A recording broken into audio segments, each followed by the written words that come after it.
Perencanaan sumber daya manusia. Sebuah organisasi dalam mewujudkan eksistensinya untuk mencapai tujuan mereka memerlukan perencanaan SDM yang efektif. Menurut Jackson dan Schuler pada tahun 1990, peran perencanaan tersebut tidak hanya mencakup keefektifan para pekerja, tetapi juga sebagai sarana bagi sebuah organisasi untuk dapat menampilkan performa terbaiknya.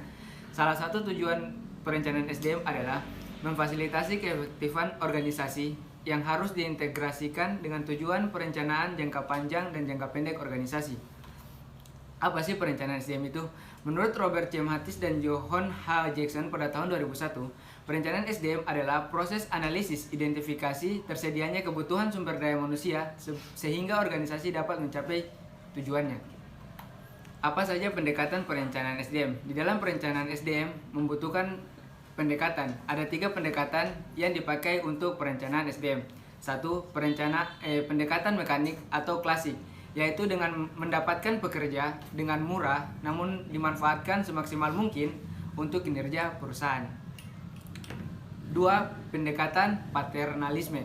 Dengan membuat pekerja tidak meminta bantuan kepada perusahaan lain. Sayangnya, pendekatan ini mulai hilang pada era tahun 1930. Pendekatan sistem sosial. Memecahkan masalah dengan resiko yang paling kecil antara tenaga kerja dan pemberi kerja. Tujuan perencanaan SDM. Perencanaan SDM juga memiliki beberapa tujuan. 1. Mengantisipasi kebutuhan tenaga kerja di kemudian hari. Tim HR bekerja proaktif mendapatkan kandidat pekerja, meraih visi misi perusahaan secara maksimal, dan dapat memberikan hasil yang optimal. Tantangan dan hambatan yang sering dijumpai dalam perencanaan SDM. 1.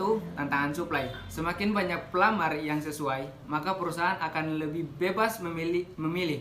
Akan tetapi, jika pelamar banyak yang tidak sesuai dengan manajemen, perusahaan akan sangat kesulitan dalam memilih pekerja. Kedua, tantangan etis, yaitu dengan melihat standar etika dalam melakukan seleksi. 3. Tantangan organisasi, yaitu hambatan-hambatan internal yang ada di sebuah organisasi.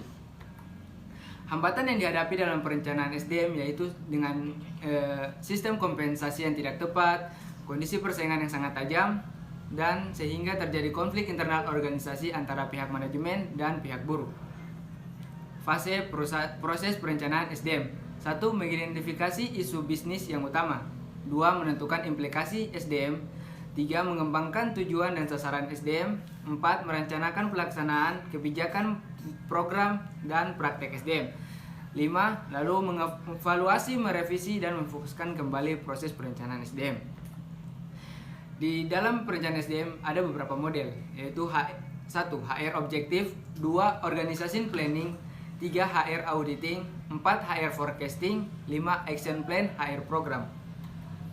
Kita masuk pada analisis pekerjaan. Analisis pekerjaan adalah suatu aktivitas sistematis yang meneliti suatu pekerjaan dengan menentukan tugas, kewajiban, tanggung jawab dari suatu pekerjaan, pengetahuan, kemampuan, dan keahlian yang dibutuhkan untuk melakukan pekerjaan dalam organisasi.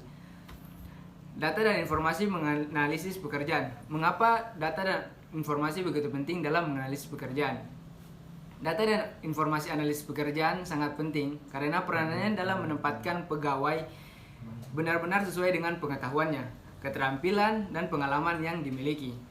Karena apabila seseorang ditempatkan di tempat yang tidak cocok dengan dirinya, maka akan menimbulkan berbagai macam hal negatif yang berdampak pada organisasi tersebut. Terus ada beberapa manfaat analisis pekerjaan, yaitu manfaat bagi karyawan dan manfaat bagi perusahaan. Manfaat bagi karyawan yaitu memperkenalkan karyawan baru dengan pekerjaan pada jabatan yang ditempatinya. 2. Menentukan kebutuhan pelatihan karyawan. 3. Mengembangkan rencana pengembangan karyawan yang potensial. Manfaat bagi perusahaan adalah menempatkan karyawan sesuai dengan keterampilannya, menempatkan basis regional bagi struktur kompensasi, dan membantu revisi struktur organisasi. Uraian pekerjaan atau job descriptive. Menurut Yani pada tahun 2012, deskriptif pekerjaan adalah hasil analisis pekerjaan sebagai rangkaian atau proses penghimpunan dan mengolah informasi mengenai pekerjaan. Uraian pekerjaan biasanya meliputi tugas-tugas, gambaran posisi, dan kepada siapa karyawan akan melapor. Spesifikasi jabatan. Pekerjaan atau spesifikasi jabatan merupakan pernyataan tertulis tentang syarat-syarat atau kualifikasi pendidikan, tingkat pengalaman, fisik, emosi, keterampilan teknis, dan komunikasi yang diperlukan untuk melakukan suatu pekerjaan. Apa saja tantangan dalam analisis jabatan? Ada dua tantangan dalam analisis jabatan, yaitu tantangan internal dan tantangan eksternal. Yang termasuk dalam tantangan internal adalah karakter organisasi, serikat karyawan, sistem informasi, perbedaan individual karyawan, sistem nilai manajer dan karyawan. Sedangkan yang termasuk dalam tantangan eksternal adalah tantangan teknologi, tantangan ekonomi, tantangan politik dan pemerintah, lalu ada tantangan demografi. Rekrutmen dan seleksi sumber daya manusia. Tujuan utama rekrutmen dan seleksi untuk mendapatkan orang yang tepat untuk suatu jabatan tertentu, sehingga orang tersebut mampu bekerja secara optimal dan dapat bertahan di organisasi untuk waktu yang cukup lama. Pengertian rekrutmen. Rekrutmen adalah proses mencari, menemukan, mengajak, dan menetapkan sejumlah orang dalam atau dari luar organisasi sebagai calon pegawai dengan karakteristik tertentu seperti yang telah ditetapkan dalam perencanaan SDM. Proses rekrutmen. Yang pertama, perencanaan rekrutmen atau surat permintaan karyawan baru atau deskripsi jabatan. Yang kedua, strategis rekrutmen, di mana, bagaimana, dan kapan memikat calon pelamar. Yang ketiga, sumber-sumber rekrutmen, internal, eksternal, pasar, tenaga kerja. Yang keempat, penyaringan atau menyisakan yang tidak sesuai. Yang kelima, kumpulan pelamar atau pembersihan kepada pelamar. Hasil proses rekrutmen. Hasil yang didapat dari proses rekrutmen adalah sejumlah orang yang akan memasuki proses seleksi, yakni proses untuk menentukan calon tertentu yang tersedia di organisasi atau perusahaan. Proses penarikan atau rekrutmen. Yang pertama, 1A, perencanaan SDM. Yang kedua, 1B, permintaan khusus manajer. Kita masuk kedua, lowongan pekerjaan yang tersedia. 3A, analisis informasi jabatan. 3B, pendapatan manajer.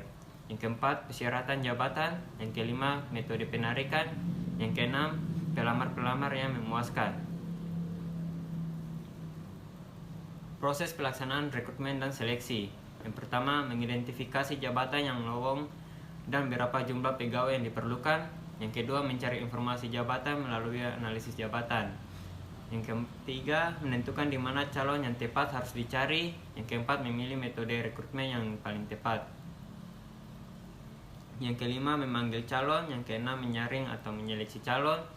Yang ketujuh, membuat penawaran kerja. Yang kedelapan, Hai, perkenalkan nama saya Kamarul Zaman, mahasiswa Fakultas Ekonomi Prodi Manajemen dengan NIM 202161201013. Pernah tidak kalian berpikir kenapa karyawan di suatu perusahaan bisa kompeten di dalam bidangnya? Kalau kalian penasaran, saya akan membahasnya di materi pelatihan dan pengembangan SDM. Materi yang pertama, pengertian pelatihan dan pengembangan SDM. Pelatihan dan pengembangan SDM adalah usaha yang terencana dari organisasi untuk meningkatkan pengetahuan, keterampilan, dan kemampuan pegawai. Untuk pelatihan sendiri, pelatihan lebih ditekankan pada peningkatan kemampuan untuk melakukan pekerjaan yang spesifik saat ini. Untuk pengembangan lebih ditekankan pada peningkatan pengetahuan untuk melakukan pekerjaan di masa yang akan datang. Kira-kira apa sih perbandingan pelatihan dan pengembangan? Nah, untuk perbandingan pelatihan dan pengembangan itu terbagi menjadi 5. Yang pertama, fokus pada pelatihan yaitu terfokus pada aspek pengetahuan spesifik yang relatif dan sempit. Untuk pengembangan, aspek kapasitas dalam setiap penugasan. Untuk jangka waktu pada pelatihan yaitu jangka waktu pendek, sedangkan jangka waktu pengembangan yaitu jangka waktu panjang. Tujuan pelatihan dapat menunaikan pekerjaan saat ini, sedangkan tujuan pada pengembangan dapat menangani berbagai penugasan di masa yang akan datang. Hasilnya, hasil pada pelatihan langsung dan cepat, sedangkan pengembangan tidak langsung. Pengukuran efektivitas pada pelatihan, penilaian kinerja, analisis biaya, tes kelulusan, dan sertifikasi. Untuk pengembangan, SDM yang siap ditugaskan promosi keunggulan. Selanjutnya, tujuan pelatihan dan pengembangan SDM. Tujuannya yaitu produktivitas, kualitas, perencanaan SDM, moral, kompensasi tidak langsung, kesehatan dan keamanan, pencegahan kadaluarsa, serta pertumbuhan diri. Lalu, kira-kira apa sih manfaat dari pelatihan dan pengembangan SDM? Nah, teman-teman, manfaat pelatihan dan pengembangan SDM yaitu yang pertama, menumbuhkan potensi karyawan, meningkatkan produktivitas individu dan tim, meningkatkan komitmen karyawan, meningkatkan fleksibilitas kerja, mengurangi dan menghilangkan kinerja buruk, dan yang terakhir, memahami tren yang baru. Nah, tentunya pastinya teman-teman ingin mengetahui jenis-jenis apa sajakah pelatihan dan pengembangan SDM itu sendiri. Yang pertama, skill training atau pelatihan keahlian SDM. Program skill training relatif sederhana seperti menilai kebutuhan atau kekurangan dan kemudian diidentifikasi melalui penilaian yang teliti. Yang kedua, retraining atau pelatihan ulang SDM. Pelatihan ulang atau retraining yaitu memberikan keahlian yang dibutuhkan oleh karyawan untuk menghadapi tuntutan kerja yang berubah-ubah. Yang ketiga, cross-functional atau training. Cross-functional training atau pelatihan lintas fungsional adalah pelatihan yang melibatkan SDM atau karyawan untuk melakukan aktivitas kerja dalam bidang lainnya selain pekerjaan yang ditugaskan. Yang keempat, team training atau pelatihan tim. Pelatihan tim dilakukan dengan bekerja sama yang terdiri dari sekelompok individu untuk menyelesaikan pekerjaan demi tercapainya tujuan bersama dalam sebuah tim kerja. Yang kelima, language training atau pelatihan bahasa. Pelatihan bahasa bagi SDM menjadi penting karena di masa depan atau bahkan saat ini beberapa perusahaan lokal sudah terhubung dengan perusahaan asing. Yang keenam, teknologi training atau pelatihan teknologi. Pelatihan teknologi bertujuan untuk meningkatkan produktivitas dan keahlian karyawan. Yang terakhir, creativity training atau pelatihan kreativitas SDM. Pelatihan kreativitas atau creativity training yaitu pelatihan SDM dengan memberikan peluang untuk mengeluarkan gagasan seluas mungkin berdasarkan pada nilai rasional. Gagasan tersebut nantinya dapat dikembangkan untuk membangun perusahaan yang lebih baik. Nah, teman-teman, untuk pemilihan metode pelatihan dan pengembangan, ada dua. Yang pertama, on-the-job training, yaitu dilakukan pada waktu jam kerja berlangsung, baik secara formal maupun informal. Yang kedua, off-the-job training, yaitu pelatihan dan pengembangan yang dilakukan secara khusus di luar pekerjaan. Nah, perlu teman-teman ketahui, pada on-the-job training, ada beberapa metode pelatihan. Yang pertama, job instruction training, yaitu pelatihan untuk manajer atau supervisor yang bertindak sebagai pelatih untuk menginstruksikan bagaimana melakukan pekerjaan tertentu dalam proses kerja. Selanjutnya, coaching atau pelatihan dan pengembangan yang dilakukan di tempat kerja oleh atasan dengan membimbing petugas melakukan pekerjaan secara informal dan tidak terencana. Selanjutnya, job rotation, yaitu program yang direncanakan secara formal dengan cara menugaskan pegawai pada beberapa pekerjaan yang berbeda dan dalam bagian yang berbeda dengan organisasi untuk menambah pengetahuan mengenai pekerjaan. Yang terakhir, appreciative atau pelatihan yang mengkombinasikan antara pelajar di kelas dengan praktek lapangan. Nah, teman-teman, setelah metode-metode pelatihan on the job of training, kita masuk ke metode-metode pelatihan off the job training. Yang pertama yaitu kuliah atau lektur. Metode pelatihan di mana melatih mengatur konten yang harus dipelajari dan menyampaikan secara lisan dengan sedikit keterlibatan peserta latihan. Yang kedua, konferensi atau conference. Merupakan pertemuan formal di mana terjadi diskusi, dialog, dan konsultasi tentang suatu hal yang penting. Yang selanjutnya, diskusi atau discussion. Metode diskusi memungkinkan komunikasi dua arah antara pelatih dan peserta latihan serta di antara peserta latihan. Selanjutnya, audio visual. Berbagai bentuk media yang digunakan untuk menggambarkan poin-poin kunci atau menunjukkan tindakan atau perilaku tertentu. Selanjutnya, studi kasus atau case study. Metode pelatihan di mana peserta mendiskusikan, menganalisis, dan memecahkan masalah berdasarkan situasi nyata. Selanjutnya, insiden kasus atau case incident. Sebuah metode pelatihan di mana satu masalah atau isu yang disajikan untuk analisis. Insiden kasus berguna ketika trainer mau fokus pada satu topik atau konsep. Dan yang terakhir, modeling perilaku atau behavior modeling. Metode pelatihan di mana peserta mengamati, model melakukan tugas dan kemudian berusaha untuk meniru perilaku yang diamati. Nah, teman-teman, kita sudah masuk ke materi terakhir nih, yaitu tahapan pelatihan dan pengembangan SDM. Yang pertama, teman-teman perlu menentukan perlu atau tidaknya pelatihan dan pengembangan. Selanjutnya, desain program pelatihan dan pengembangan. Dan yang terakhir, evaluasi efektivitas hasil kegiatan pelatihan dan pengembangan. Sekian itu dari saya, sampai jumpa teman-teman. Perencanaan dan pengembangan karir. Pengertian pengembangan karir. Karir merupakan seluruh posisi kerja yang dijabat selama siklus kehidupan pekerjaan seseorang. Jenjang karir merupakan model posisi pekerjaan berurutan yang membentuk karir seseorang. Tujuan karir merupakan posisi mendatang yang diupayakan pencapaiannya oleh seseorang. Perencanaan karir merupakan proses di mana karyawan menyeleksi tujuan karir dalam jenjang karir menuju tujuan tersebut. Pengembangan karir terdiri dari peningkatan pribadi yang dilakukan oleh seseorang dalam mencapai perencanaan karir. Tujuan dan manfaat perencanaan pengembangan karir, keinginan karyawan. Yang pertama, persamaan karir. Persamaan di dalam sistem promosi dan kesempatan memajukan karir. Kesadaran akan adanya kesempatan karyawan, ingin ada kesempatan untuk berkarir. Minat karyawan punya keinginan tingkat minat yang berbeda dalam memajukan karir. Kepuasan karir, tiap karyawan berbeda tergantung pada usia kedudukannya. 3. Pengembangan karir. Pengertian. Proses peningkatan kemampuan kerja individu yang dicapai dalam rangka mencapai karir yang diinginkan.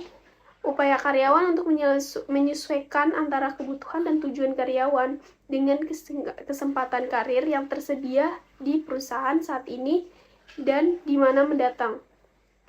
4. Kondisi yang mendorong berhasilnya pengembangan karir. Adanya komitmen manajemen karyawan untuk memahami tujuan pengembangan karir organisasi, sosialisasi, jenjang karir, dan persyaratan.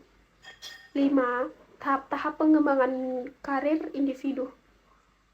Fase awal, fase pembentukan menekankan pada perhatian untuk memperoleh jaminan terpenuhinya kebutuhan dalam awal tahun bekerja. Fase lanjutan, fase mempertahankan, di mana individu mempertahankan pencapaian keuntungan atau manfaat yang telah diraih pada masa lalu. Fase pensiun, di sini individu telah menyelesaikan karir dan pindah karir lain, dan individu memiliki kesempatan untuk mengekspresikan aktualisasi diri yang sebelumnya tidak dapat dia lakukan.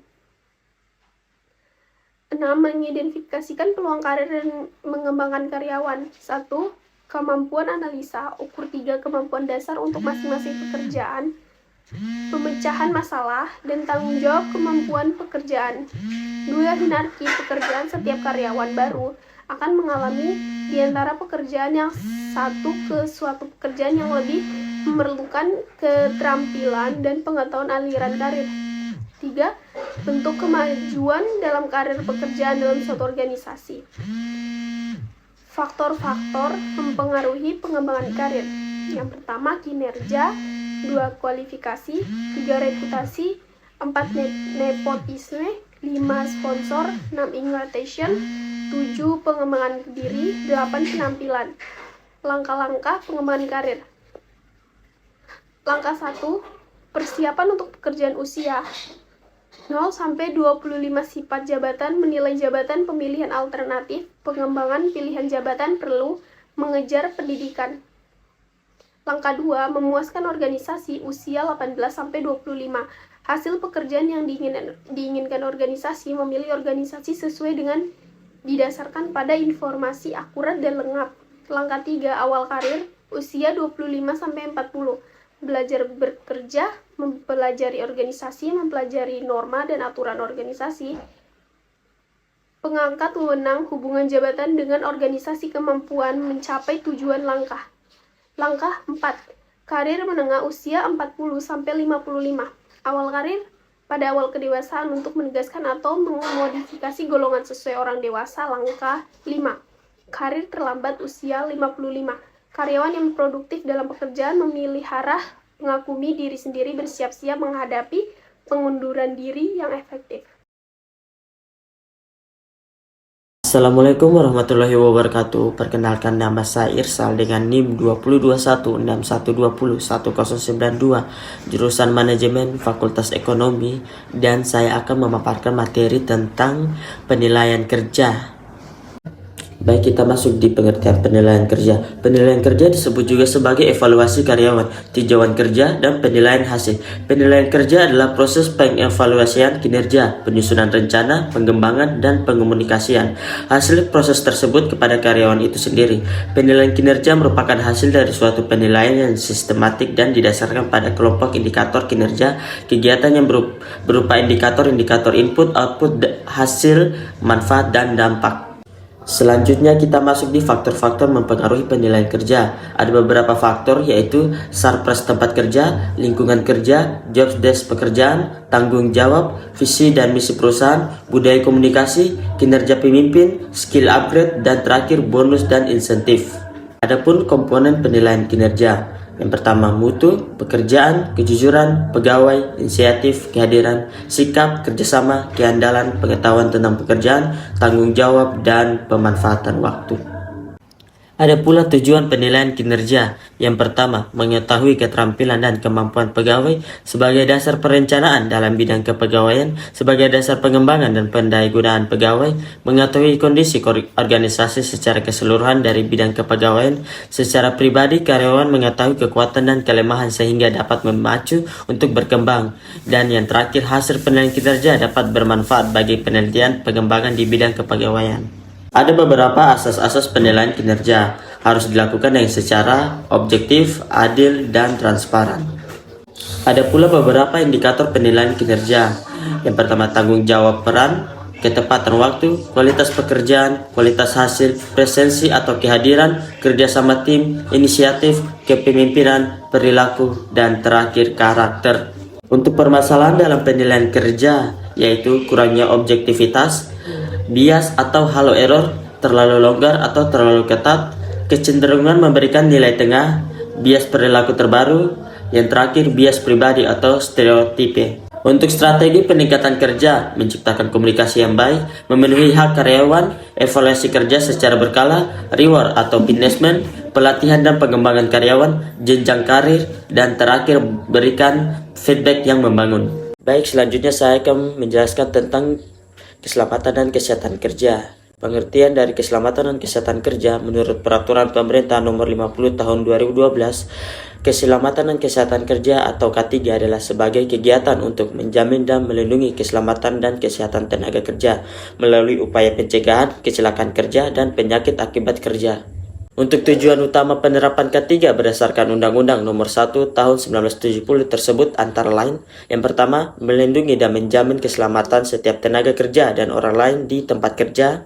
Yang kedua, menjamin setiap sumber produksi dapat digunakan secara aman dan efisien. Dan terakhir, meningkatnya kesejahteraan dan produktivitas nasional.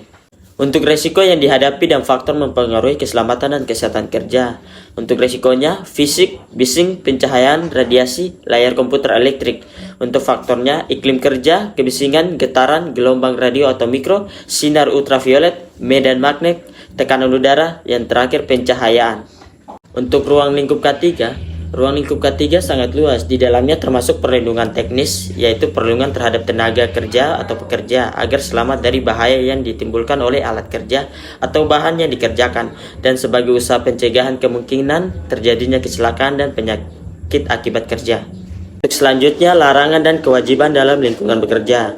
Untuk larangannya, dilarang meminum minuman keras, makan saat jam kerja, bercanda saat jam operasional, dilarang meninggalkan pekerjaan tanpa izin dari atasan, Dan untuk kewajiban, wajib bekerja, menjaga penampilan, ramah terhadap tamu atau teman kerja, menjaga nama baik perusahaan, dan menaati peraturan. Cara mengurangi risiko kecelakaan kerja, yaitu mengerti kebijakan dan ketentuan perusahaan, jangan meremehkan bahaya, kenali tempat kerja, selalu digunakan perlengkapan safety prosedur, mengikuti pelatihan profesional mengenai keselamatan kerja, komunikasikan dengan atasan jika yang tidak kalian mengerti, pahami dan jelas prosedur keselamatan.